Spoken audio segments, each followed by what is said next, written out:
a leer la palabra y a meditar juntos en ella. Les pido que por favor me acompañen en sus Biblias al libro de Hechos de los Apóstoles,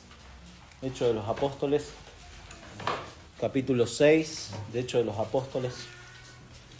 Algunos autores han dicho que Hechos de los Apóstoles es los hechos del Espíritu Santo, ¿no? Es precioso, porque es así.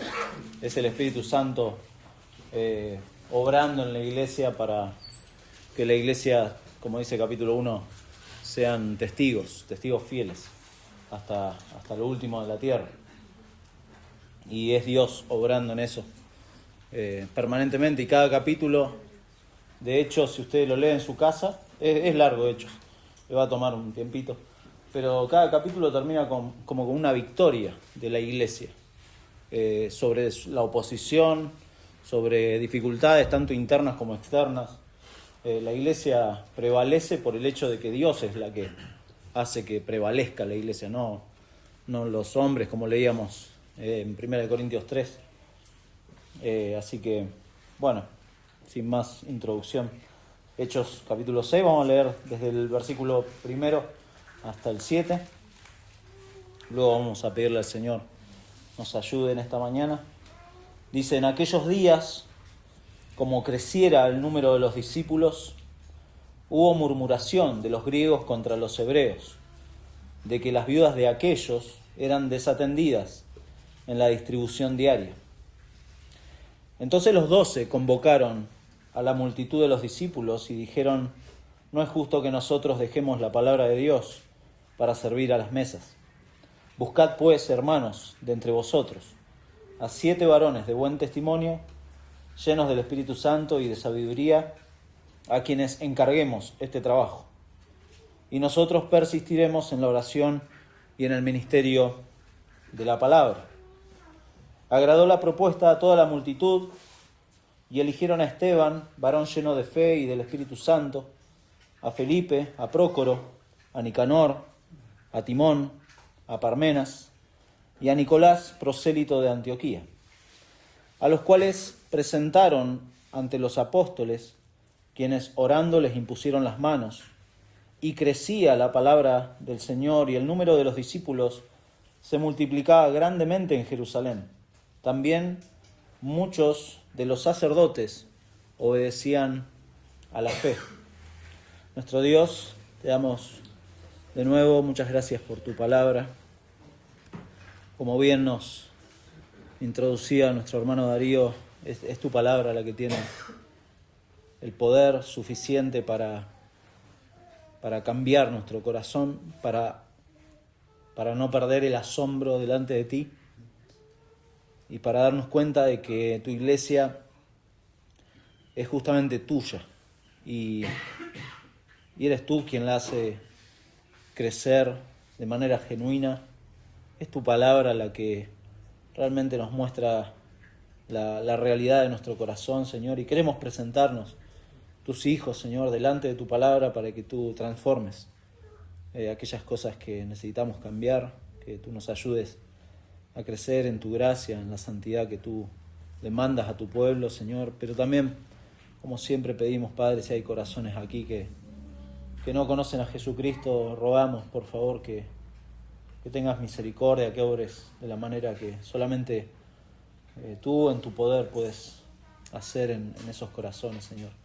Rogamos, Padre, por favor, que por sobre todas las cosas sea tu nombre exaltado, glorificado en esta mañana a través del estudio de tu palabra, Señor. Te lo rogamos en el nombre de Jesús.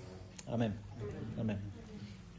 Esta semana escuchaba a un pastor amigo que bueno, era sobre el estudio de Hechos 6 y introducía Hechos 6 mencionando una serie de cosas que cambiaron la vida de la humanidad. Uno, si se hace como un recuento de la historia, hay un montón de cosas, incluso al día de hoy, ¿no? Y se siguen descubriendo cosas. A mí me impresiona, ¿no? El tema de la inteligencia artificial, cómo ha cambiado la vida de las personas, algunos trabajos.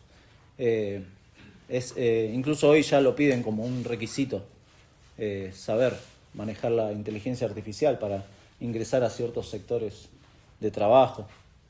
Hubo una época en la modernidad que se conoce como la revolución industrial, que también introdujo un montón de cambios, cosas que cambiaron para siempre, ¿no? Porque algunas cosas al día de hoy permanecen.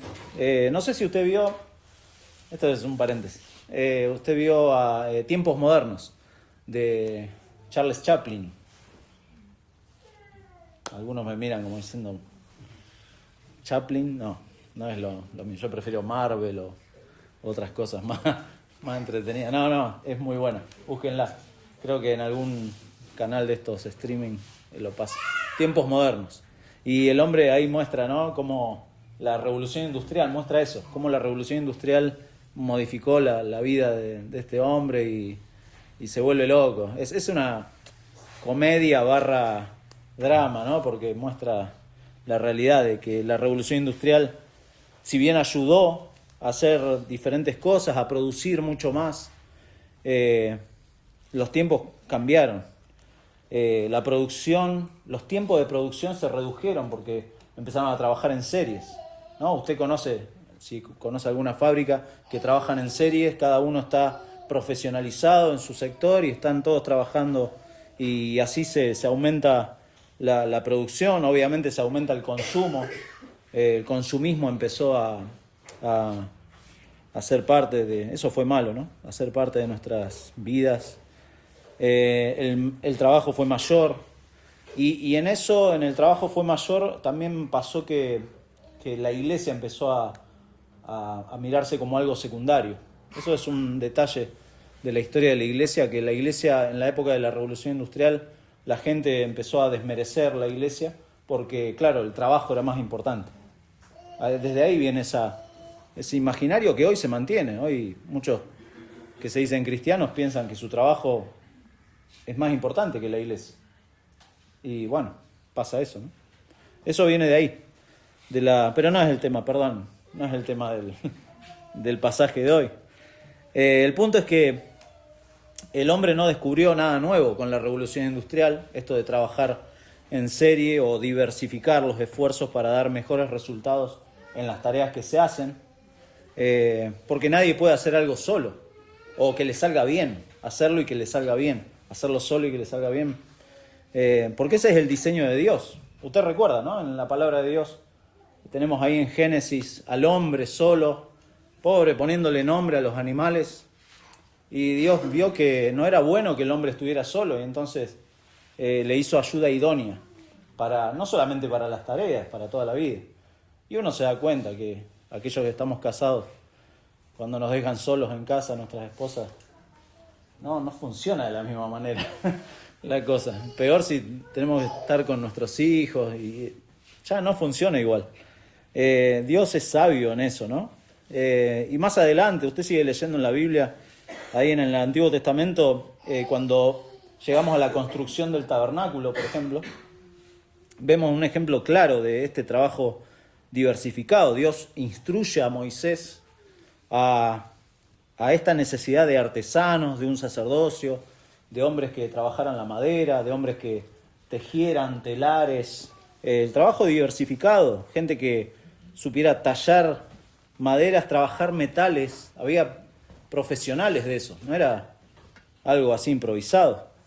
Después, bueno, tenemos un episodio ahí en Éxodo 18 que ayer lo mencionábamos con un hermano. Moisés se encargaba de aconsejar a todo el pueblo, era el único.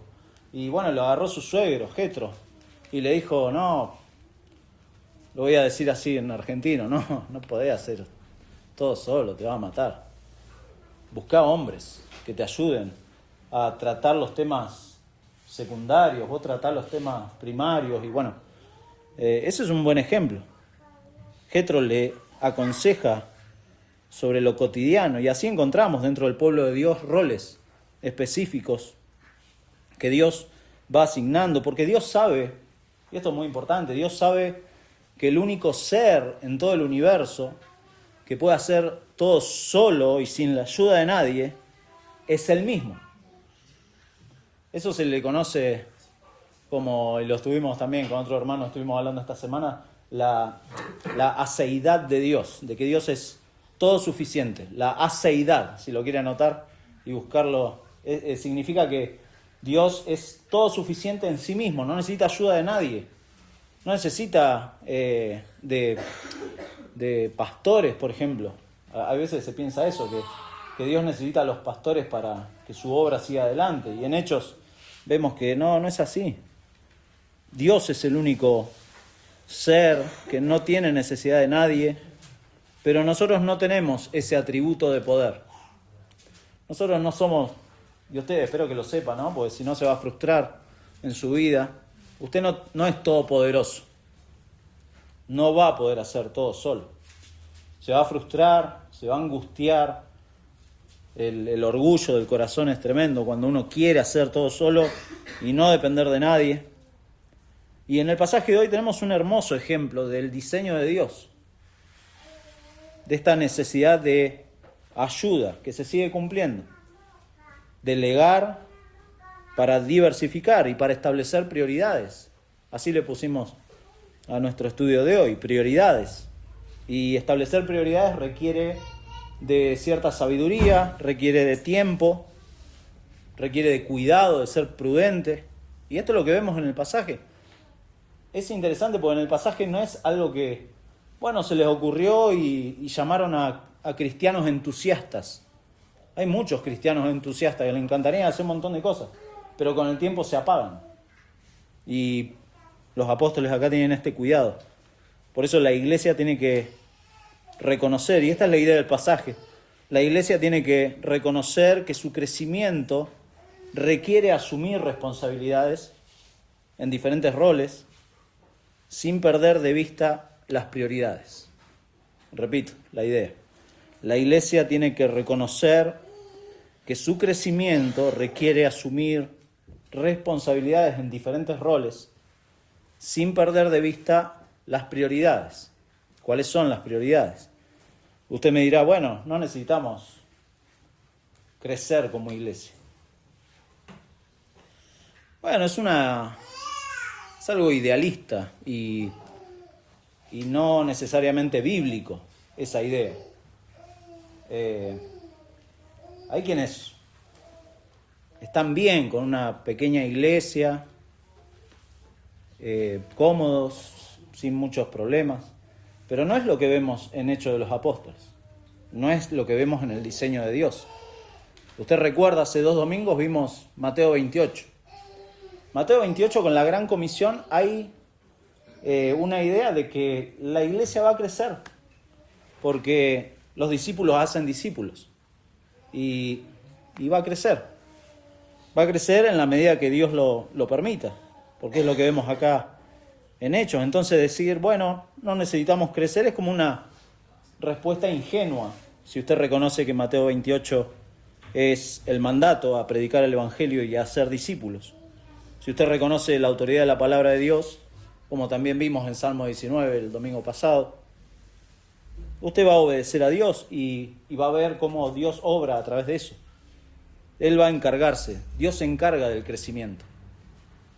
El tema es si uno está preparado, si ha dado la profundidad necesaria al ministerio para decir, estoy preparado para el crecimiento. Y muchas veces no estamos preparados. Por eso Dios en su sabiduría le muestra a la iglesia cómo diversificar los roles. Y acá vemos en este pasaje un principio muy claro sobre eso. En primer lugar, veamos el contexto y el problema. Versículo 1. El contexto y el problema. Acá está, en primer lugar, lo que está pasando. ¿Qué está pasando en aquellos días? Dice, como creciera el número de los discípulos. En primer lugar, notemos que hasta llegar, si usted, léalo por favor en su casa, tómese el tiempo de leer Hechos, hasta que llega al capítulo 6, el autor de Hechos ha sido enfático en 2 sentidos. En primer lugar, en la unidad, y en segundo lugar, en el crecimiento. La unidad y el crecimiento, esas son 2 cosas en las que Dios estaba haciendo en la iglesia. Dios obra, creemos que Dios es el autor de la salvación de la persona. Dios da el crecimiento genuino a la iglesia a través del poder de su palabra, lo creemos. Y en Hechos se muestra eso de manera práctica. Hechos, una aclaración que no lo tengo en mis apuntes. Hechos no es un libro de normativas. O sea, no es que nosotros como iglesia tenemos que repetir lo que Hechos de los Apóstoles dice, sino que da descripciones de lo que está pasando, de esta transición de la iglesia judía a una iglesia de los gentiles. Está dando muestras de eso y cómo se manejaba la iglesia. Pero fíjese, en capítulo 1, ahí en Hechos, capítulo 1, para mostrar el énfasis de esto de la unidad, dice capítulo 1, versículo 14, todos estos, está hablando de los discípulos, todos estos perseveraban unánimes en oración y ruego. Capítulo 2, versículo 1, ahí nomás. Cuando llegó el día de Pentecostés, estaban todos unánimes, juntos, unánimes. Capítulo 2, también, versículo al final, casi al final, versículo 42, dice, y perseveraban en la doctrina de los apóstoles, en la comunión unos con otros, ahí estaban juntos, en el partimiento del pan, en las oraciones. Más adelante, versículo 46, dice, y perseverando unánimes, cada día en el templo, y partiendo el pan en las casas, comían juntos, con alegría y sencillez de corazón. Si va más adelante, capítulo 4, versículo 24, capítulo 4 es la primera persecución que pasa en la iglesia, y después de que fueron perseguidos, Pedro y Juan fueron encarcelados, los sacaron. Bueno, la iglesia estaba contenta. Es decir, ¿qué les pasa? Versículo 24, y ellos, los discípulos, habiendo oído de la persecución, alzaron unánimes la voz y dijeron, soberano Señor, tú eres, etcétera, tú eres el Dios. Dios estaba controlando esto. Y capítulo 5, versículo 12, dice, y por la mano de los apóstoles se hacían muchas señales y prodigios en el pueblo, y estaban todos unánimes en el pórtico de Salomón. Esto es la unidad de la iglesia, la unanimidad de la iglesia. Pero por otro lado dijimos el crecimiento. Fíjese que en nuestro capítulo 6, versículo 7 dice, y crecía la palabra del Señor, y el número de los discípulos se multiplicaba.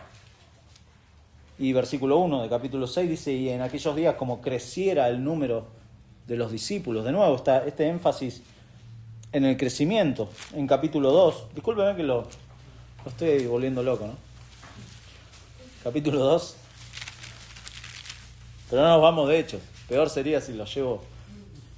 Capítulo 2, versículo 41 dice, así que los que recibieron su palabra, estos son creyentes, fueron bautizados y se añadieron aquel día como 3.000 personas.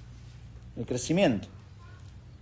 Versículo 47 dice, alabando a Dios y teniendo favor con todo el pueblo, y el Señor añadía cada día a la iglesia los que habían de ser salvos.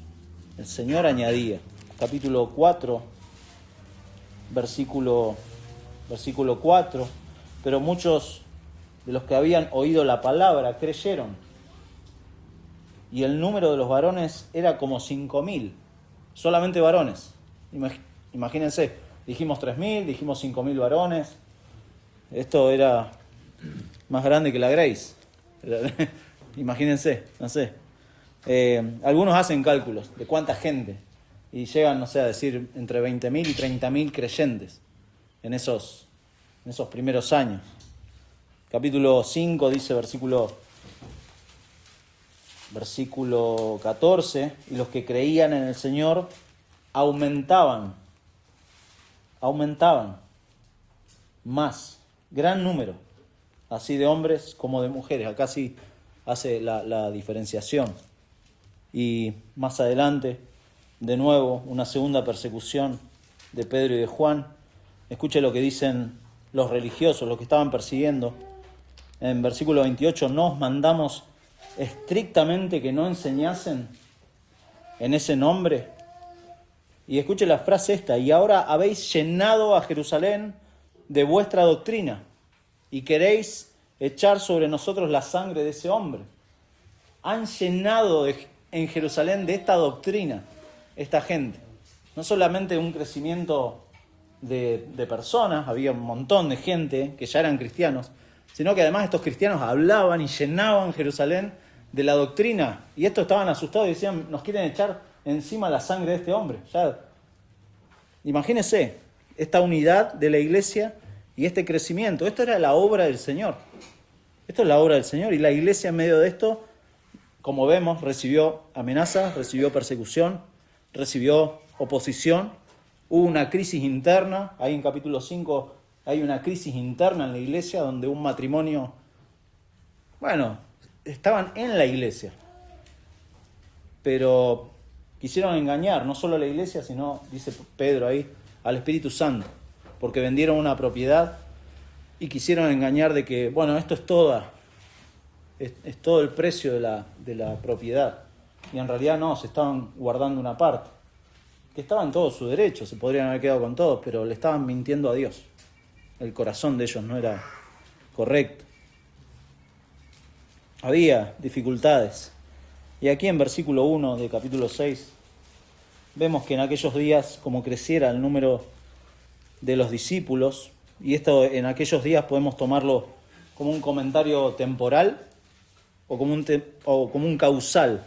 Es decir, las dificultades de la iglesia surgen en el momento que la iglesia está creciendo, o las dificultades surgen a causa del crecimiento. Se puede tomar de las dos formas, y de hecho creo que las dos formas, tanto era el momento que estaba creciendo, pero también a causa del crecimiento. Y esta idea hace de marco de referencia también con el versículo 7. Y crecía la palabra del Señor y el número de los discípulos se multiplicaba. Este es el punto de Lucas, acá en Hechos. La iglesia estaba creciendo. Estos no solamente se estaban uniendo al grupo de creyentes, sino que son verdaderos cristianos que, como leímos en capítulo 2, versículo 42, permanecían en la enseñanza de los apóstoles, en la comunión, en el partimiento del pan. Estos cristianos no eran simpatizantes, no eran curiosos. A ver, ¿qué está pasando acá? A ver, voy a conocer esta iglesia. No es como hoy. Hoy es muy diferente, ¿no? Hay gente que se suma a las reuniones y va a ver, va a tantear a ver cómo está la cosa. Pero acá no, eran discípulos que se estaban jugando la vida. No era así nomás ser cristiano. No era voy a un par de reuniones y nada más. Eran discípulos. Claro, no estaban glorificados, sino eran personas que iban con una aureola en la cabeza, caminando por la calle, sino que, como vemos en lo que sigue, ¿no? Hubo murmuración. No eran perfectos. Hubo murmuración de los griegos contra los hebreos, de que las viudas de aquellos, o sea, de los griegos, eran desatendidas en la distribución diaria. Y acá tenemos el problema, ¿no? Acá está el problema, esta murmuración. La palabra habla de una queja fuerte. En un léxico, es muy interesante, en un léxico habla de un gruñido, como en voz baja, pero como muy enojado, como un enojo, como una disconformidad frente a esto. No se nos dice mucho cómo llegó la noticia a los apóstoles, pero el problema estaba, había murmuración. Bueno, un paréntesis podemos hacer, la murmuración es un grave problema en cualquier iglesia. Y es un reflejo de cobardía, digo yo, porque creo que el que murmura contra un tercero sin estar el tercero presente es, lo dice Proverbios, ¿no? Proverbios trata mucho acerca de esto. Y tenemos que cuidarnos de esto, porque fíjense, acá es el problema. Pero Lucas no se centra tanto en el problema, se centra en la solución. Acá por el contexto vemos que estos griegos y hebreos no es que son de nacionalidad griega y hebrea, más bien habla de personas de lenguaje hebreo o griego, porque había muchos judíos en la dispersión fuera de Israel que eran judíos, pero que habían aprendido el griego. Entonces se les dice, claro, estos son judíos helenistas o judíos griegos. Pero no necesariamente son griegos de nacionalidad, porque como vemos en Hechos, recién en capítulo 8 y en capítulo 10, vemos la conversión de los primeros gentiles. Esto todavía no está hablando de la conversión de gentiles. Algunos piensan que lo que estaba en peligro acá era la unidad de la iglesia. Puede ser, un punto es un buen punto. Pero también vemos que estaban otras cosas fundamentales en juego, que esto es muy importante, porque como dijimos, el pasaje no se centra en el conflicto, sino en resolver el problema, la solución propuesta por los apóstoles y las prioridades. Hay prioridades, y eso es muy importante. Entonces vemos el contexto y el problema, y en segundo lugar, vemos la propuesta y la prioridad, las prioridades de los apóstoles. Porque obviamente, como dijimos, crecer trae desafíos. Lo sabe, ¿no? En nuestra vida. Crecer trae conflictos a veces. Crecer tanto como iglesia como en la vida personal requiere muchas veces arremangarse y meter, ¿no?, las manos en el barro. No es solamente... Ser cristiano, creo que lo saben, ¿no? Los que son creyentes saben que no es una reunión solamente. Ayer lo veíamos con los hombres en la reunión de hombres. No es solamente la reunión, que es muy importante, lo mencionó Darío hoy. Ambas cosas. Pero el cristianismo es día a día también. Cuando sale por esas puertas, el cristianismo ahí se ve, en la arena del circo, ¿no? Y el crecimiento trae ciertas incomodidades. Algunos, como dijimos, reniegan cuando las iglesias crecen, porque saben, dentro suyo saben que el crecimiento trae algunas dificultades. Y por eso se quedan con ese ideal de pequeña iglesia. Y no, en realidad si el Señor permite el crecimiento, hay que arremangarse y bueno, y hay que manos a la obra. Mateo 28, dijimos, implícitamente habla de este crecimiento. Dios lo manda. Pero como vimos también en Mateo 28, Dios promete estar con nosotros todos los días, hasta el fin del mundo. Y eso es precioso, porque Dios está con nosotros, pero no nos mandó a quedarnos cómodos. Eso también es muy importante. Generalmente la comodidad, la pereza en nuestro corazón, la holgazanería es terreno propicio, ¿no? La falta de iniciativa es terreno propicio para Satanás y para nuestro pecado en el corazón. Cuando estamos sin hacer nada, mi hermano, generalmente pasa eso, que el pecado nuestro es tremendo. Le hago una pregunta con trampa, dijo. ¿De qué y de quién depende el crecimiento espiritual del creyente? ¿De qué y de quién depende el crecimiento espiritual? No responda en su mente rápido, por favor. Porque uno puede pensar, el Señor es el que da el crecimiento, y lo vimos en 1 Corintios 3, ¿no?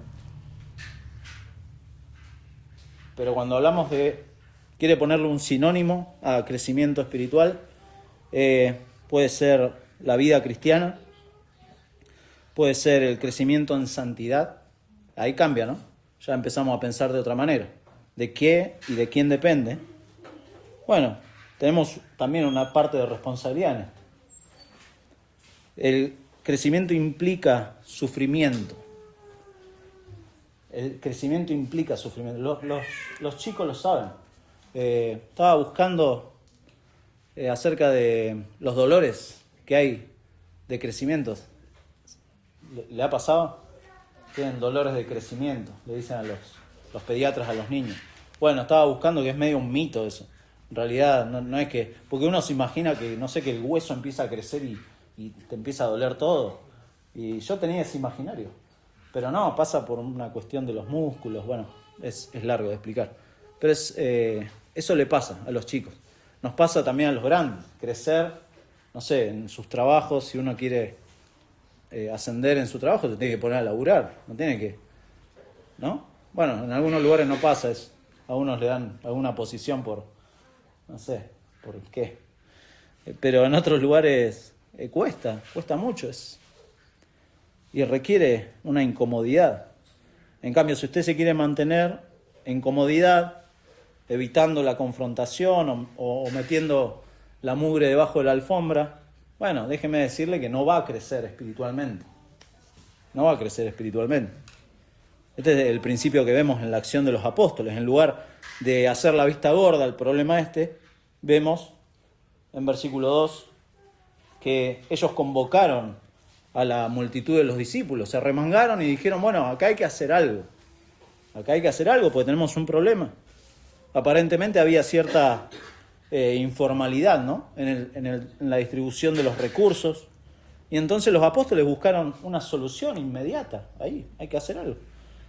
Hay que enfocarse, si usted lee, no en el problema, sino en las prioridades. Interesante, porque fíjese, los 12 convocaron a la multitud y dijeron, no es justo que nosotros dejemos la palabra de Dios para servir a las mesas. Los apóstoles no se enfocaron en el problema en sí, sino en las prioridades, porque la comisión de predicar y enseñar la palabra de Dios es la prioridad para los apóstoles. Eso es lo que vemos.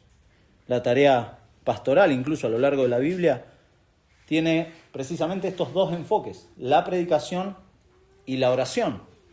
Esto es muy interesante porque la tarea de los apóstoles, la tarea de los delegados de los apóstoles, como vimos en Timoteo, los pastores, lo que tienen es un liderazgo espiritual y entonces la tarea es una tarea espiritual, de predicar la palabra de Dios con fidelidad, de orar por el pueblo. Algunos tienen esta leyenda urbana de que hay una tercera tarea. Y ahora, ¿por qué leyenda urbana? Que hay una tercera tarea, de que los pastores tienen que visitar, la visitación. Bueno, no está en la Biblia. ¿Sabe por qué? Porque la visitación es de todos los creyentes. Es parte del ministerio de los unos a los otros.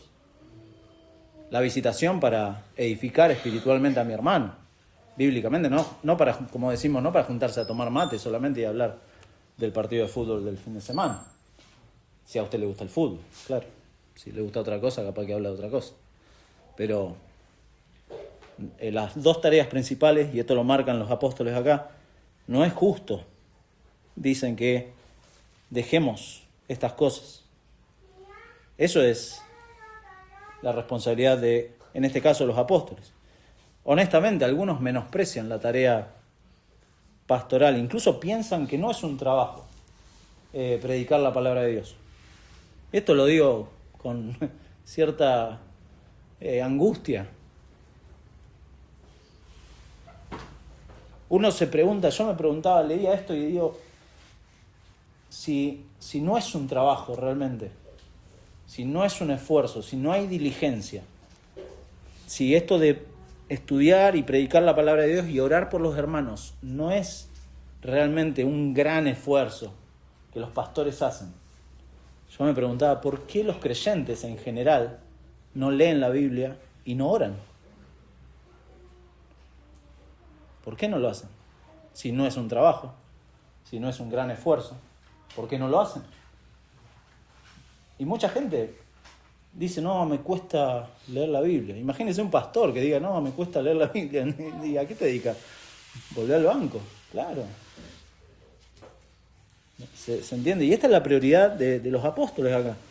Ellos dicen, no es justo, no es correcto. La palabra cuando dice no es justo, habla de algo que no es correcto. No es que está desmereciendo, los apóstoles no desmerecen el servicio a las mesas, pero no es justo. ¿Por qué? Porque el diseño de Dios, como vimos al principio, es diversificar las responsabilidades. No existe el hombre orquesta. Nosotros, posiblemente usted viene de alguna iglesia, nosotros venimos de una iglesia donde, pobre, el hombre que nos pastoreaba quería hacer todo. Y lo veía desbordado. Era mecánico, era de todo el hombre. Era increíble. Pero usted se ríe, pero era así. Y no se puede hacer todo. Se va a frustrar, va a llegar un momento de agotamiento. Incluso el creyente también sepa que no puede hacer todo. Si hay algo que perjudica notablemente a las iglesias, a la vida de la iglesia, es cuando los pastores justamente pretenden abarcar todo y hacer todo. o se embarcan en tareas en las cuales no han sido llamados. ¿Lo han notado? Hoy vivimos una presión de redes sociales, de conferencias, de un montón de cosas en donde no es la tarea de los pastores es dedicarse a la iglesia local, esa es la prioridad. Y no puede confundirse eso.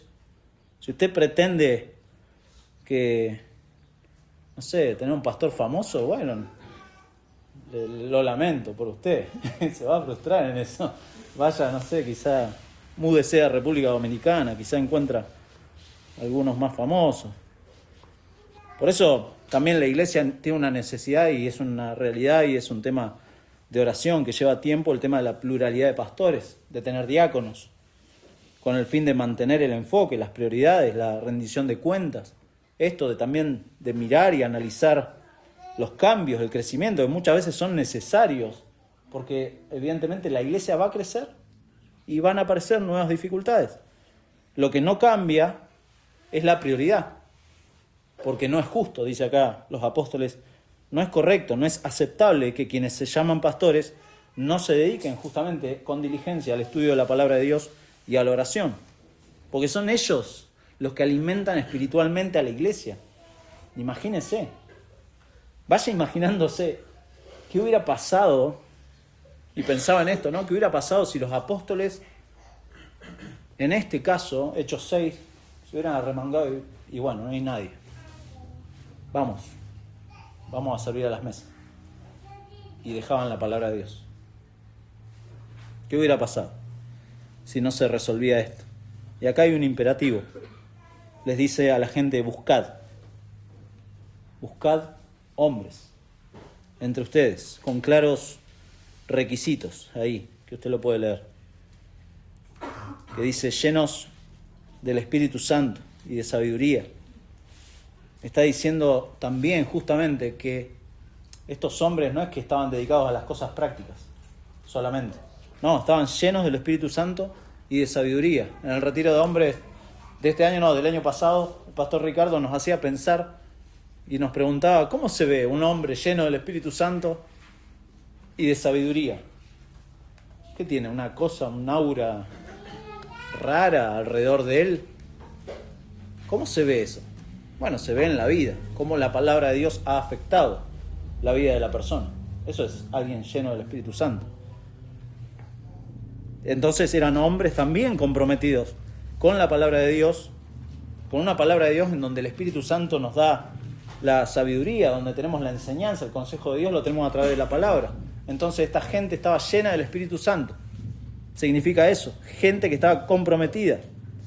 Y le dicen los apóstoles, busquen este tipo de gente, busquen pruebas de que estos se van a manejar en la iglesia con prudencia, que se van a manejar con discernimiento, que van a tener un sentido común y un pensamiento bíblico, no que van a andar con sus ideas, tratando de solucionar los problemas de la iglesia, porque esto es un problema. Ahora, ¿cómo lo soluciona, mi hermano, a los problemas que usted tiene posiblemente con otro hermano? ¿Bíblicamente o bajo sus criterios? No, acá dice, busquen personas llenas del Espíritu Santo, verdaderos creyentes que bajo el temor de Dios van a amortiguar los golpes, amortiguadores. Hay un autor que habla de eso, que los diáconos son como amortiguadores de golpes. ¿Para qué? Para no entorpecer lo que son prioridades, lo que es la palabra de Dios, para que la palabra de Dios, como dice versículo 7, siga creciendo. Entonces la iglesia tiene que reconocer una espiritualidad activa en este tipo de gente. No son entusiastas, son personas comprometidas. No es correcto pensar entonces que quienes sirven en la iglesia o en su casa o en su vida cotidiana, para ampliar las áreas de servicio, porque algunos encasillamos el servicio en la iglesia local y está mal, pero cualquiera sea el lugar donde a usted le toque servir, usted tiene que estar comprometido con la palabra de Dios. La teología y la doctrina no es solamente para los pastores, es para todos. Todos tienen que conocer la palabra de Dios. Todos tienen que crecer espiritualmente en este sentido. No es que unos se ocupan de lo práctico y otros No, todos. Porque en la vida del creyente las escrituras son importantes. Son importantes. Lo vimos el domingo pasado, ¿no? Salmo 19. Servir a las mesas, dijimos también, no es menos espiritual. Fíjese, incluso los requisitos que le dicen los apóstoles marca eso. Que evidentemente estos requisitos marcan que las personas tienen que estar preparadas. No es que es menos espiritual, no, al contrario, es igualmente espiritual, porque estamos hablando de la iglesia. Y esto nos da un buen principio para cualquier área que uno puede servir. No sé, está proyectando las canciones, está saludando en la puerta, recibiendo a los hermanos, está en el ministerio de la administración, el área de administración. Cualquier área que en la iglesia local, en su casa, está sirviendo a su familia, es un padre de familia que sirve a su familia. Tiene que ser alguien espiritual.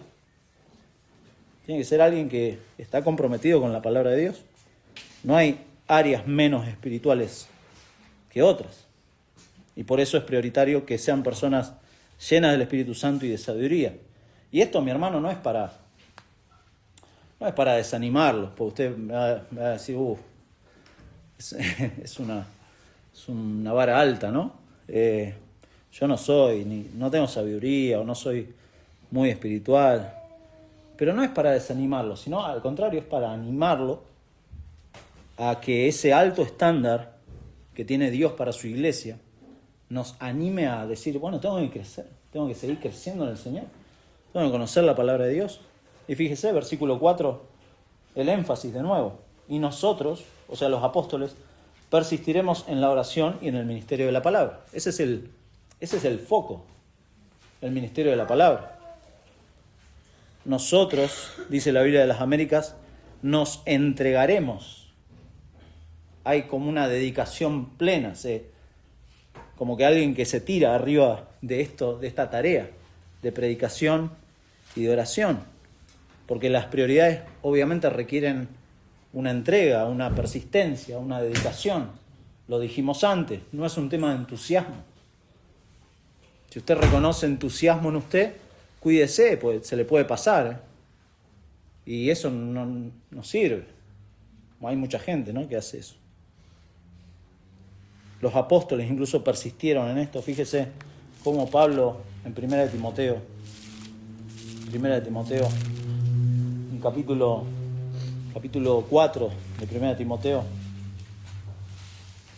para ver cómo este tema de la persistencia no quedó solamente en Hechos 6 con los apóstoles, sino que se lo transmite de esta manera. Pablo a Timoteo le dice, capítulo 4, versículo 16, ten cuidado de ti mismo y de la doctrina. Persiste en ello, pues haciendo esto te salvarás a ti mismo y a los que te oyeren. Lo explicamos cuando vimos 1 Timoteo, cuando habla de salvación acá, no es que uno puede salvar a alguien, sino que lo va a ayudar en no solamente la persistencia de uno, sino en la persistencia de los demás. O sea, somos como ejemplo de que perseveren, mis hermanos. ¿Cómo ayudo a alguien a perseverar en la fe si no conozco la palabra de Dios? Es como que, ¿con qué lo voy a aconsejar? ¿Cómo voy a hacer? En 2 Timoteo, unas páginas más adelante, 2 Timoteo, de nuevo, Pablo, es preciosa esta carta, ya la vamos a estudiar. 2 Timoteo, Pablo sabe que está por morir. Y usted dirá, bueno, ¿cuáles son los consejos buenos que Pablo le va a dar antes de morir?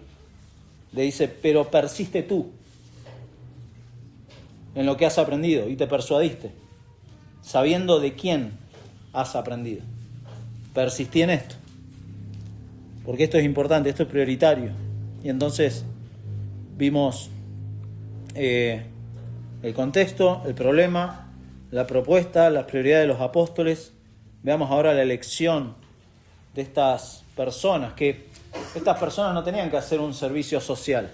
Acá muchos a lo largo de la historia han agarrado este pasaje de Hechos 6 y han querido como justificar el tema del servicio social de la iglesia. Y no, el pasaje no está hablando de eso. De hecho, muchas iglesias o muchas congregaciones, lamentablemente, a través del servicio social se han desenfocado. Lamentablemente. Es muy triste. Uno no lo dice para decir, pero a través del servicio social o de la justicia social han minimizado la importancia de la predicación, o directamente han reemplazado o han tergiversado la tarea de predicar el Evangelio. Se piensa en muchos lugares que eso es predicar el Evangelio, hacer servicio social. Voy y no sé, le corto el pelo. No, porque cortar el pelo es mal. Sino, pero y ya está, le prediqué el Evangelio con mi ejemplo. Bueno, no es lo que habla la Biblia. La Biblia habla de hablar el Evangelio. Y de hecho, conforme van avanzando este tipo de actividades en las comunidades, los cristianos, honestamente, no saben lo que es el Evangelio. Llegan a ese punto, a que usted agarra a alguna persona que le encanta este tema del servicio social y le pregunta qué es el Evangelio, y no saben, porque ni siquiera es muy posible que no sean creyentes. No lo saben, no saben cómo comunicarlo, no muestran interés justamente en la enseñanza de la palabra de Dios, en el estudio de la palabra y mucho menos en la oración, ¿no? En una oración regular por las personas, porque confían en ellos. Y a medida que vamos desarrollando este tipo de actividades sociales, vamos dejando obviamente lo que representa la salud para la iglesia, que es la prioridad de la predicación, la preocupación que tenían acá los apóstoles. Y fíjese que esta preocupación, esta frase me encantó, la podemos leer así de corrido, pero dice que esto agradó a la multitud. Es muy interesante porque estaba el problema, estaba este contexto, pero esto agradó a la multitud. No es que se pusieron a debatir, dijeron, no, ahí es que los apóstoles, y sí, están dedicados todo el día a las escrituras, están ahí con los rollos, leyendo la Biblia, no saben nada. No, busquemos otras. No, esto agradó a la multitud, la propuesta. ¿Cuál era la propuesta? Bueno, elegir personas. Agradó a la multitud esto. Si usted sigue leyendo, bueno, ahí versículos 5 y 6 nos describen quiénes eran estas personas. No vamos a entrar en detalle de cada uno.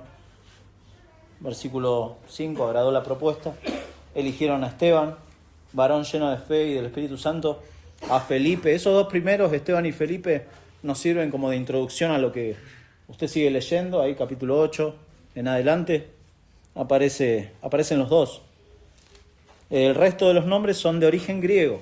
Eso es interesante porque esta gente, además de ser llenos del Espíritu Santo, de sabiduría, comprometidos con la iglesia, también posiblemente conocieran ambos idiomas, y esto era muy útil, porque claro, si hay que servir la mesa de los hebreos y la mesa de los griegos, tengo que conocer el idioma por cualquier inconveniente.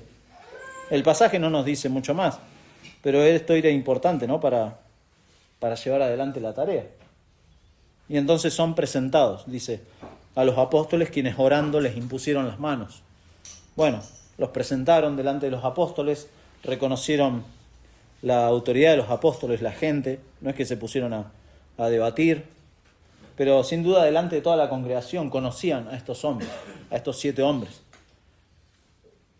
Y fíjese cómo los 12 ahí son mencionados como la autoridad final para la decisión, y también esta imposición de manos, que no era nada místico, ¿sí? Esto era algo muy habitual entre los judíos, imponerle las manos a alguien como una señal de delegar una responsabilidad.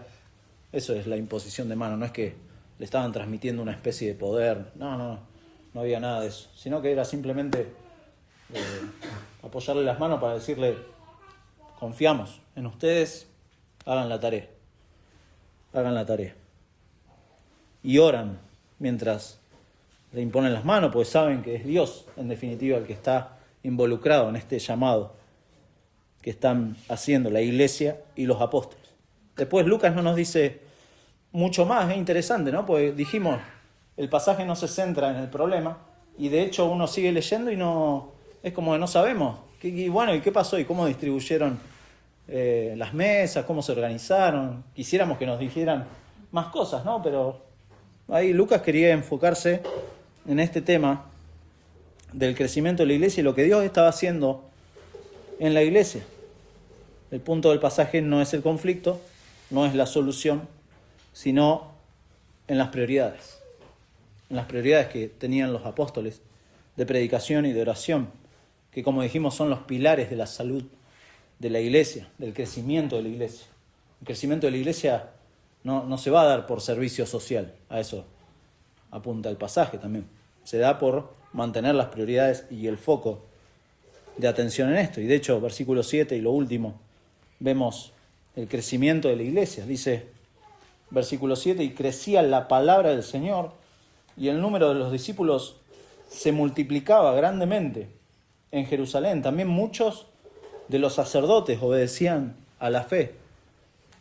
Es increíble, ¿no? Cómo el poder de la palabra de Dios acá se ve con claridad. La primera generación, la de los apóstoles, debían hacer lo que Dios les había mandado hacer para que la segunda generación vieran cómo es de fundamental la palabra de Dios.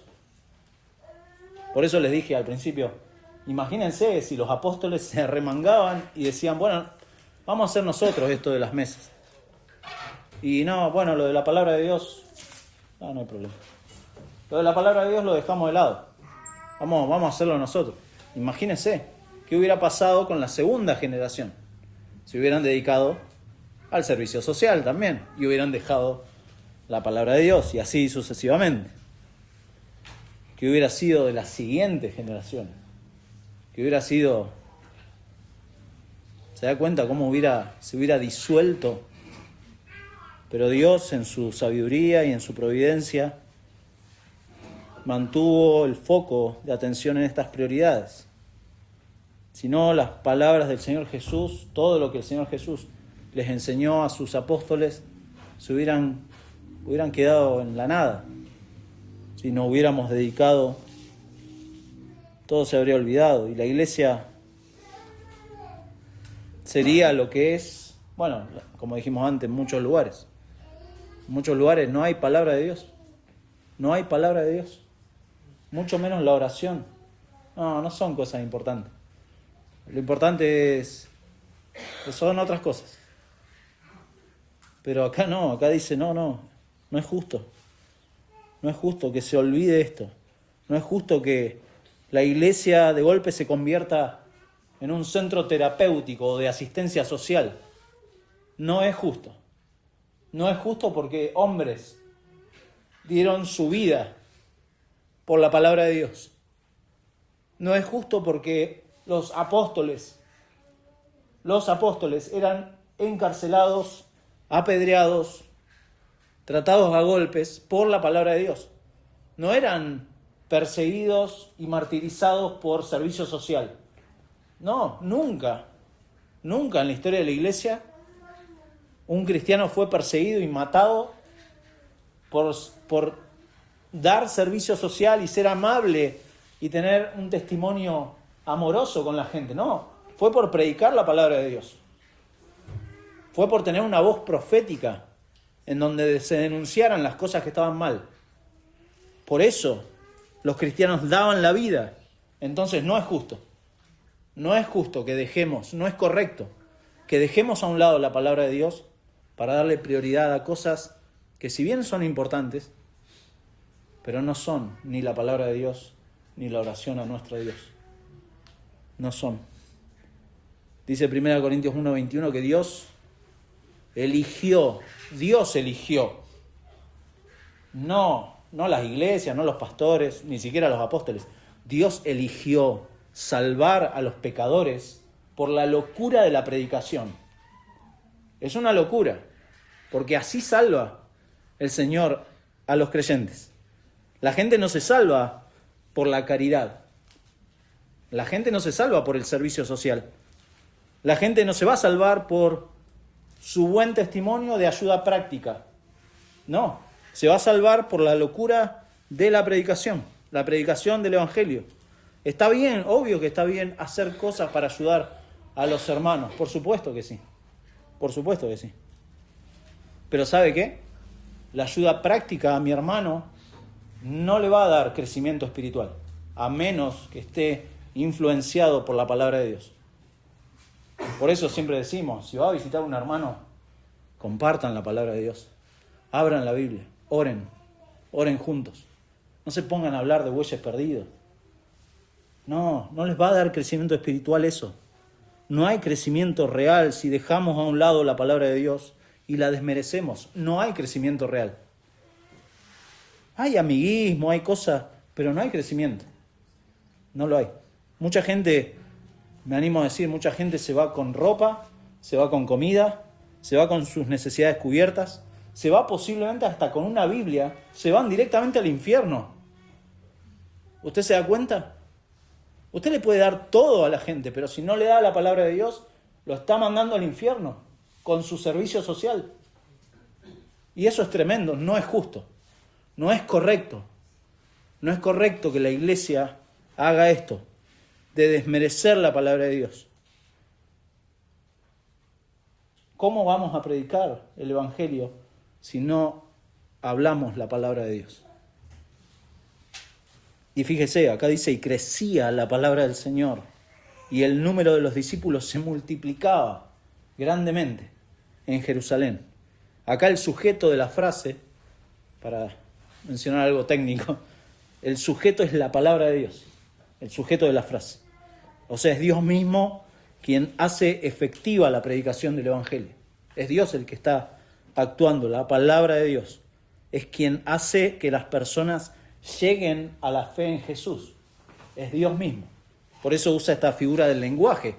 Porque usted imagínese, y crecía la palabra del Señor, que se hacía más grande la Biblia. ¿Uno se imagina eso? No. Es una figura del lenguaje para decir que Dios estaba actuando con su palabra para hacer crecer a la iglesia. Y por eso después dice, usa el verbo, los discípulos se multiplicaban. Se multiplicaban. Esto también es un verbo pasivo. No es que ellos se multiplicaban, sino que Dios los hacía multiplicar. Es Dios el que hace esto. Es Dios el que hace la obra. Esto nos habla de que no hay un esfuerzo humano. Nos habla así de un factor externo, y ese factor es Dios. Una vez más, es Dios quien añade a la iglesia, como vimos a lo largo de Lucas. Porque una persona puede asistir a las reuniones. Hay muchas personas que lo hacen, asisten a reuniones. Pero quien salva y añade a la iglesia es el Señor, no nosotros. Usted puede asistir a una reunión, pero quien añade a la iglesia es el Señor. Y eso es glorioso. Eso es glorioso. Por eso, cuando diga, no, voy a la iglesia, bueno, piénselo. Quizá va a una reunión y recuerde, el que añade a través de la predicación del Evangelio es el Señor, con su poder. Él lo hace. Él lo hace. El verdadero creyente no pone sobre sí ningún mérito. No hay mérito en nosotros, en la salvación. Entiende que es obra del Señor. Pero fíjese, acá cuando surgió este problema, este desafío, los apóstoles se pusieron justamente a la altura de las circunstancias. Enfrentaron esto, lo resolvieron y establecieron una forma de organizarse, algo que antes no había. Esto es una novedad en la iglesia. Ahora, la iglesia empezó a crecer. ¿Por qué? ¿Gracias a la organización de los apóstoles? No, lo dice ahí el pasaje, por la palabra. La palabra crecía. La palabra crecía y por ella Dios nos da la sabiduría sí para organizarnos. Pero es la palabra del Señor la que es prioridad en la iglesia. Por eso cada parte en la iglesia cumple su función específica. Acompáñeme a Efesios y ya vamos terminando, se lo prometo. Espero no romper mi promesa. Pero en Efesios capítulo 4, versículo... Bueno, capítulo 4 habla Pablo a la iglesia. Versículo 11 menciona a las personas que Dios constituye en la iglesia. Versículo 12 para perfeccionar a los santos, para la obra del ministerio. Versículo 13 hasta que todos lleguemos a la unidad de la fe. De nuevo este concepto de de unidad y del conocimiento del Hijo de Dios, etc. Versículo 14, para que ya no seamos niños fluctuantes, o sea, personas llevadas, dice ahí, por vientos de doctrina, por los engaños de los hombres que usan mal la palabra de Dios. Versículo 15 dice, sino que siguiendo la verdad en amor, crezcamos en todo en aquel que es la cabeza, esto es Cristo, de quien todo el cuerpo, bien concertado y unido entre sí por todas las coyunturas que se ayudan mutuamente, según la actividad propia de cada miembro, recibe su crecimiento para ir edificándose en amor. Esto, bueno, acá es muy claro, el funcionamiento correcto de cada miembro hace crecer a los demás. Si uno funciona correctamente, va a ayudar a mi hermano. Cada uno debe conocer su función en el cuerpo de Cristo. Usted sabe, usted conoce, ¿no?, su ministerio. Ayer lo hablamos en la reunión de hombres. El ministerio de los unos a los otros. Y es bueno examinarnos y preguntarnos, bueno, ¿cómo estoy con el ministerio? ¿Estoy cumpliendo mi ministerio de los unos a los otros? Pregúntese de corazón, ¿cómo sería la iglesia local? ¿Cómo sería si todos tuvieran mi compromiso? Pregúnteselo. Si todos tuvieran el compromiso que usted tiene con la iglesia local, ¿cómo sería su iglesia? ¿A dónde llegaría la iglesia? ¿A dónde llegaría el evangelio? Si todos tuviéramos el margen de compromiso, de comodidad, de imitación de Cristo que yo personalmente tengo, ¿a dónde llegaría eso? Porque leímos, ¿no?, Efesios, ahí, capítulo 4, según la actividad propia de cada miembro, que se van ayudando y van funcionando como un cuerpo. Somos miembros de un cuerpo. Mucha gente preferiría, honestamente, una iglesia anónima o una iglesia por Zoom, como nos pasó en la pandemia, ¿se acuerda? A mucha gente le encantaba eso. Y se quedó enganchada con eso y de hecho nunca más fue a la iglesia. Bueno, eso mostró mucho, ¿no?, el corazón de la gente. Hay gente que quiere una iglesia impersonal, una iglesia sin compromiso, una iglesia donde se escucha un sermón de gran nivel, pero que no tenga implicaciones personales, que no se pida nada, que no haya mucho reclamo de nada, que no haya requisitos ni de entrada ni de permanencia. Anónimo, paso desapercibido. Pero no es el diseño de Dios para su iglesia. Dios edifica su iglesia de una manera que no es la nuestra, no es nuestra idea de iglesia. Como una comunidad, de manera bíblica, por medio de Cristo. Por eso dice en Efesios capítulo 2, versículo 19, así que ya no sois extranjeros, no son extraños, no son advenedizos, dice, no son extraños entre ustedes, sino conciudadanos de los santos y miembros de la familia de Dios. Miembros de la familia de Dios. ¿Qué tipo de ciudadano del reino es usted? ¿Qué tipo de ciudadano del reino soy yo? ¿Qué parte de esta familia, miembro de esta familia soy? ¿Qué tipo de miembro del cuerpo? ¿Se acuerda de 1 Corintios 12? Es muy gracioso cómo Pablo lo plantea cuando empieza a hablar el ojo, porque no soy tal cosa, no soy del cuerpo. Y uno se empieza a imaginar y dice, claro, un miembro del cuerpo que anda solo no sobrevive y el cuerpo se ve afectado. Imagínense, su pierna, ¡pum!, de golpe se le sale y empieza a andar sola, una locura. O como decía un pastor amigo, una prótesis.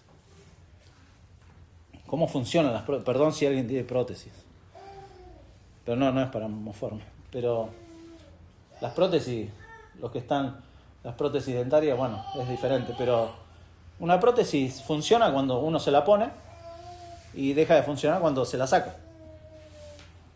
Funciona así. Una mano o cualquier cosa, una prótesis.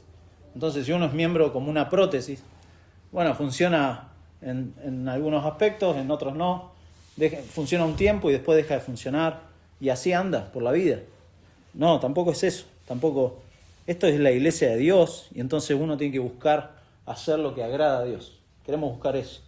Queremos buscar agradar a Dios. Queremos buscar crecer en función de lo que Dios quiere. Porque Dios es digno de esto. Y esto es prioritario.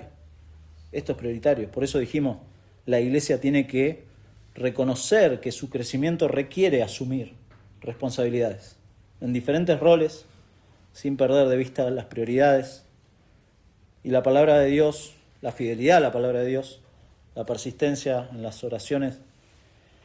Bueno, sepa, mi hermano, que por lo general trae aparejado desafíos, dificultades.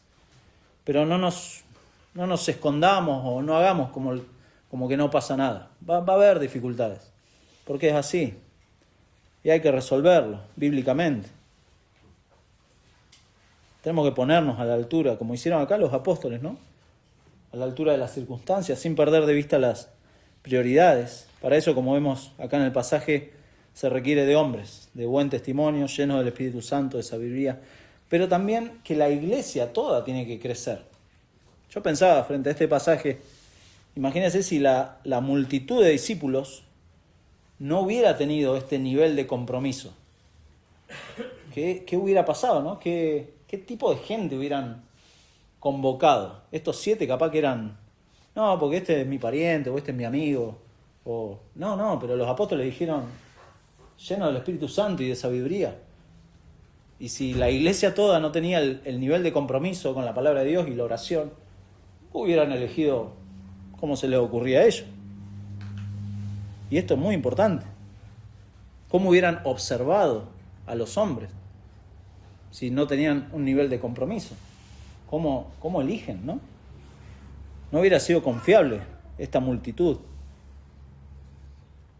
Los discípulos tenían esta responsabilidad y nosotros también tenemos esta responsabilidad delante del Señor y con su pueblo. Y el Señor nos ha puesto, mi hermano, en una cadena, podríamos decirle, una cadena de fidelidad en la cual tenemos que mantenernos, porque a lo largo de la historia hubo gente que se mantuvo fiel y por eso a nosotros nos llega el Evangelio por alguien que fue fiel a esto. No dejó de lado estas prioridades. Mi hermano, para aquellos que son miembros de Iglesia Bíblica de Junín de los Andes, por favor, oren. Oren por los que el Señor llame a cualquier servicio. A cualquier servicio. No dejen de orar. Aquellos que están en proceso de querer ser miembros, oren, por favor, para que el Señor nos dé sabiduría de saber ordenarnos bíblicamente. Oren, porque queremos agradar al Señor en todo lo que hacemos. Pero queremos hacerlo conforme el Señor nos indica en su palabra, no según nuestras ideas. Por eso esto es prioritario. Y quizá usted nos visita o nos visita hoy o nos visita hace poco. Bueno, en primera instancia es mi deseo que usted conozca al Señor, conozca a Jesucristo, que entienda que Él puede ser su Señor y Salvador y es a quien servimos nosotros.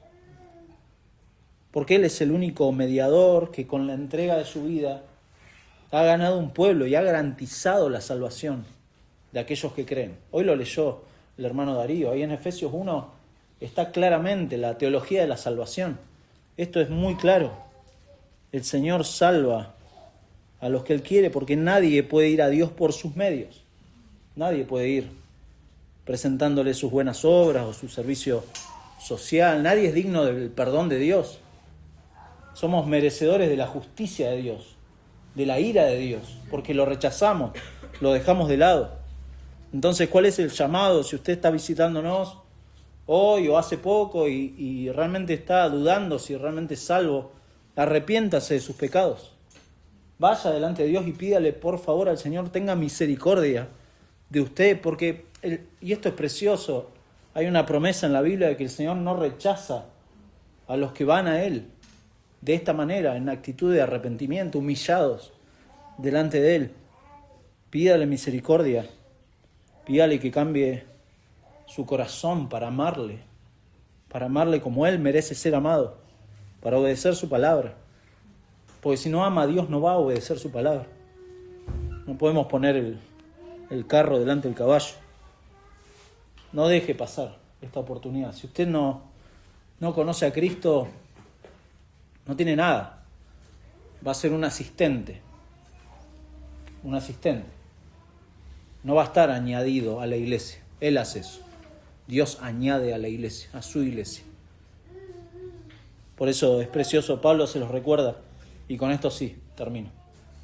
Se los recuerda a los cristianos ahí en Éfeso. Efesios capítulo 2, versículo 12, les dice: en aquel tiempo pasado, estabais sin Cristo, alejados de la ciudadanía de Israel, ajenos a los pactos de la promesa, sin esperanza y sin Dios en el mundo.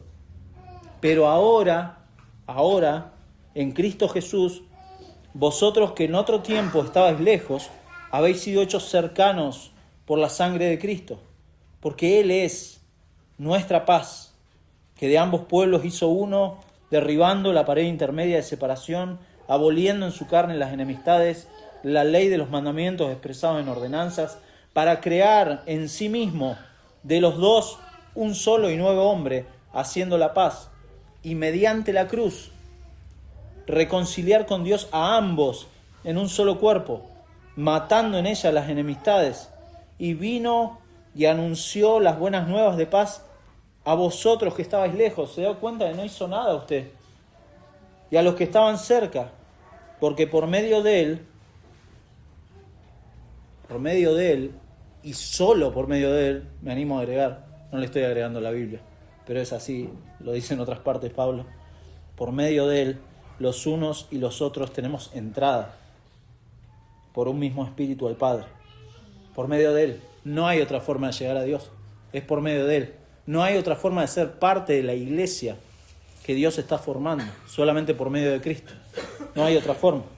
Así que ya no sois extranjeros ni advenedizos, sino conciudadanos de los santos y miembros de la familia de Dios, edificados sobre el fundamento de los apóstoles y profetas, siendo la principal piedra del ángulo Jesucristo mismo. Bueno, y termina diciendo Pablo, en quien todo el edificio, está hablando de la iglesia, es una figura de lenguaje, no es un edificio, bien coordinado, va creciendo para ser un templo santo en el Señor, en quien vosotros también sois juntamente edificados para morada de Dios en el Espíritu. Esta es la familia en la fe, que reconoce que la obra es del Señor, pero a medida que crece, reconoce también sus responsabilidades, los roles, pero que no pierde de vista la prioridad. Que como dice ahí, el fundamento de los apóstoles y profetas.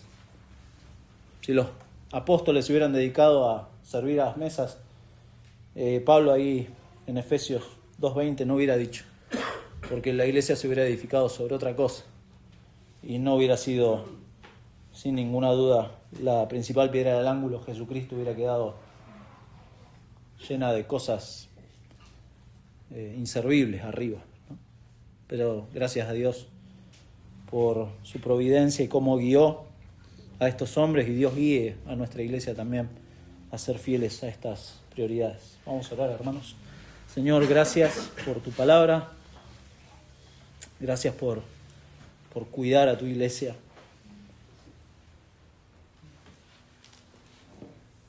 De la manera que solamente tú puedes guardar en tus manos a tus ovejas. Esas ovejas que tú has ido a buscar, que han escuchado tu voz y te han seguido. Señor, muchas gracias porque en tu palabra tenemos certezas tan claras y seguridad de que esta unidad y este crecimiento de tu pueblo no depende de ideas que tengamos nosotros, de méritos humanos, de programas que podamos hacer. Tu iglesia es algo que tú estás edificando, Señor, y nadie va a prevalecer sobre ella, Señor, porque eres tú quien defiende a tu pueblo, Señor. Gracias por guardar, en este caso, en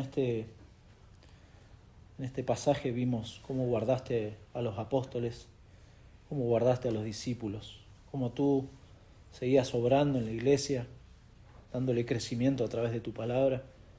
Y pedimos, por favor, Señor, nos ayudes permanentemente a que no perdamos de vista las prioridades que tenemos, Señor. Va a haber otras cosas, otras áreas de servicio que sin duda van a ser importantes, Señor, pero ayúdanos a que todas estén alineadas con lo que nos marca tu palabra, Señor. Por favor, cuida a tu iglesia aquí en Junín, en San Martín, a cada iglesia local que tú conoces, Señor, tú conoces a tus ovejas.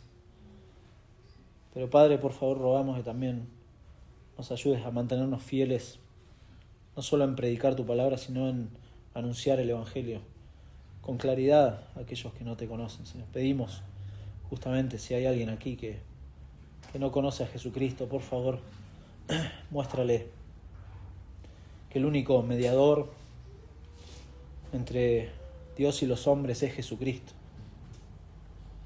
Que no hay una buena obra que podamos hacer que nos pueda limpiar de nuestros pecados. De hecho, nuestra condición es terrible delante de ti, Señor, y por eso necesitamos tu misericordia para que salves al pecador, Señor. Y pedimos, por favor, que así lo hagas en aquellos que aún no te conocen, Señor. Por favor, deseamos eso, pero también descansamos en tus planes soberanos, Señor. Descansamos y nos gozamos en ellos, Señor, porque tu iglesia es justamente tu iglesia y tú la estás edificando, Señor. Gracias por tu palabra, gracias por este tiempo con mis hermanos. Pedimos nos sigas guiando en el resto de este día. Te lo pedimos, Padre, por favor, en el nombre de Jesús. Amén. Amén.